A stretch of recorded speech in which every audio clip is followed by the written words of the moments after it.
kedaulatan rakyat untuk menentukan hak dan kewajiban yang merupakan anggota DPR atau perwakilan rakyat itu sendiri.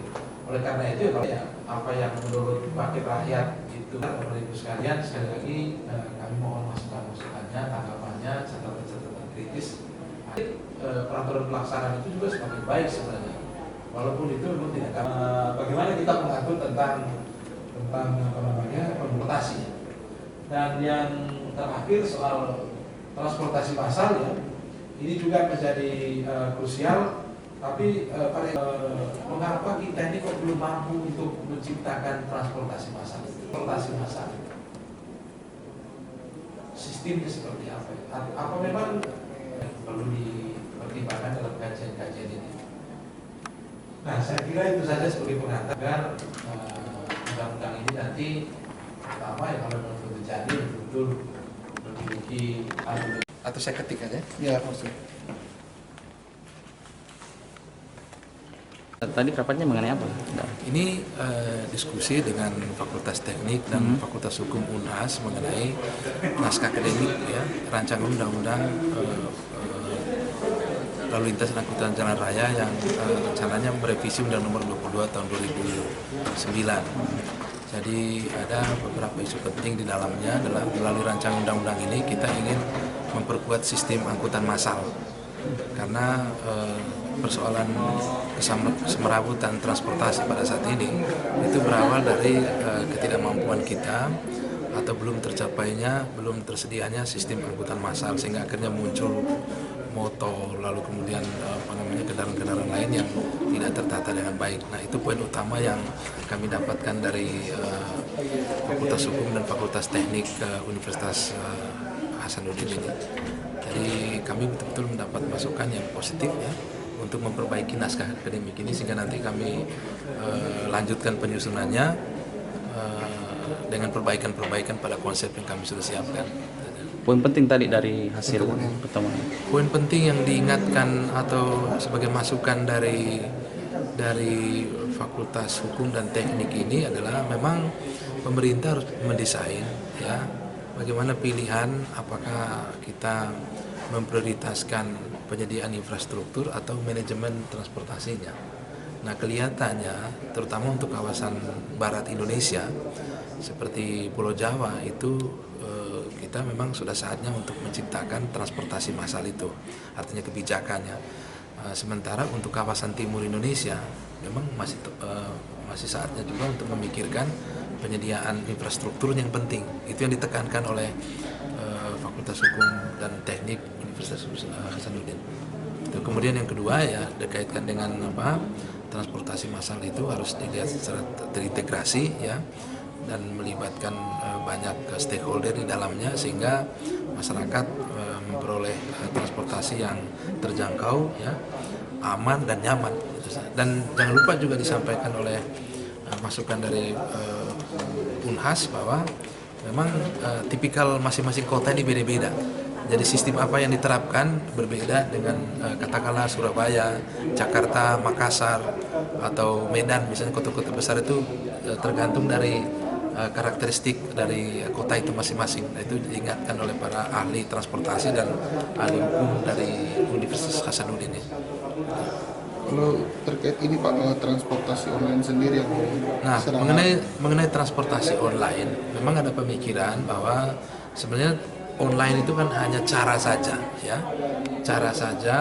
dalam memperoleh jasa layanan transportasi. Prinsipnya memang itu perlu diatur ya, agar terjadi persaingan bisnis atau usaha yang sehat ya.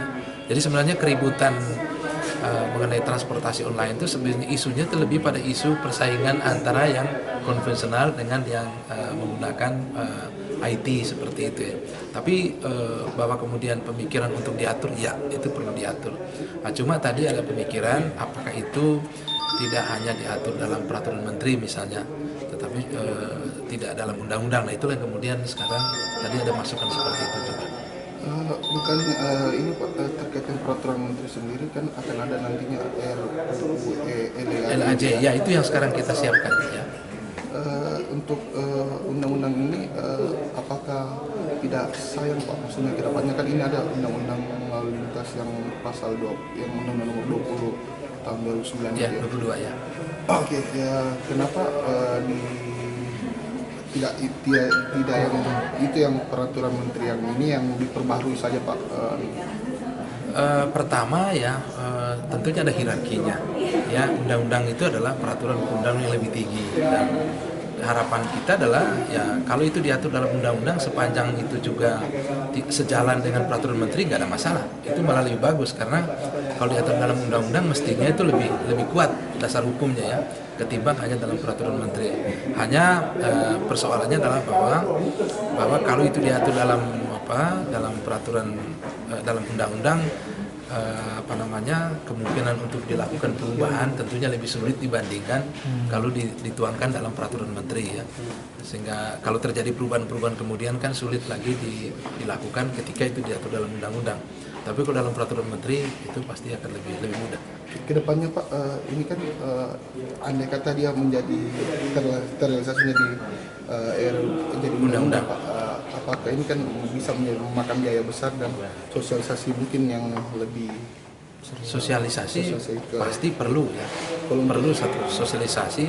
Tapi sebenarnya kan suatu undang-undang itu bisa dilaksanakan dengan baik kalau infrastrukturnya itu juga bagus, SDM-nya, sistemnya semua terbangun. Jadi budgetnya nanti untuk itu, di samping untuk sosialisasi, maka beberapa hal yang terkait dengan SDM-nya tadi juga dikemukakan oleh salah satu guru besar dari Unhas mengatakan bahwa persoalan hukum biasanya bisa juga oleh apa yang disebut role occupant, jadi orang-orang yang berperan di dalamnya, atau juga persoalan itu muncul dari implementing agency-nya.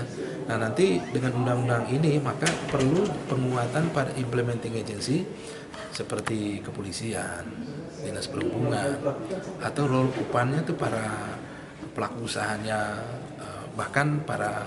Dan kalau kita bicara tentang kemacetan di Indonesia, sebenarnya peran manusianya juga sangat besar. Ada orang yang belum cukup usia dikasih SIM misalnya, yang dia tidak tahu proses untuk mendapatkan SIM juga tidak melalui proses yang benar, tidak dites dulu. Pokoknya yang penting dia bisa bawa motor, dia jalan, sementara aturan lalu lintas dia tidak tahu tempat di mana berhenti, lampu dan sebagainya. Dan itu juga menjadi bagian turut berkontribusi untuk terjadinya kemacetan. Nah itu harus dipersiapkan juga. Pak, sejauh mana Pak RUU ini yang dibahas? Sekarang baru dalam tahap penyiapan naskah akademik di Pusat Perancangan Undang-Undang Badan Keahlian DPR. Nah kami selalu menyampaikan progress reportnya kepada Komisi 5 DPR RI yang menugaskan kami untuk menyiapkan naskah akademik ini. Ini baru dari internal DPR, belum nanti dengan pemerintah. Nanti dibahas bersama baru disahkan menjadi undang. Nah, undang-undang baru lahir ya kalau sudah disetujui bersama oleh DPR dan pemerintah. Oh ini salah satunya mungkin itu seperti transportasi online. Transportasi yang paling penting sebenarnya bagaimana kita membangun transportasi massal. Itu yang paling penting. Ya. Jadi dengan ini nanti kita menata lagi agar pemerintah lebih fokus kepada penyediaan transportasi massal yang dilihat sebagai akar dari semua persoalan. Kemacetan juga karena belum ini orang memilih misalnya katakanlah menggunakan motor itu juga karena transportasi massal yang belum tersedia dengan baik. Pak, akan memakan waktu berapa lama ini, bulan ini sampai undang-undang itu? Kalau soal waktu itu relatif Mas. Kita berusaha supaya undang-undang ini mendapat masukan dari banyak pihak.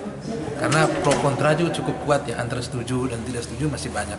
Nah kita bersabar terus untuk mendengar pemikiran-pemikiran dari para akademisi, praktisi, yang pelaku usaha, kita dengar, masyarakat juga kita dengar.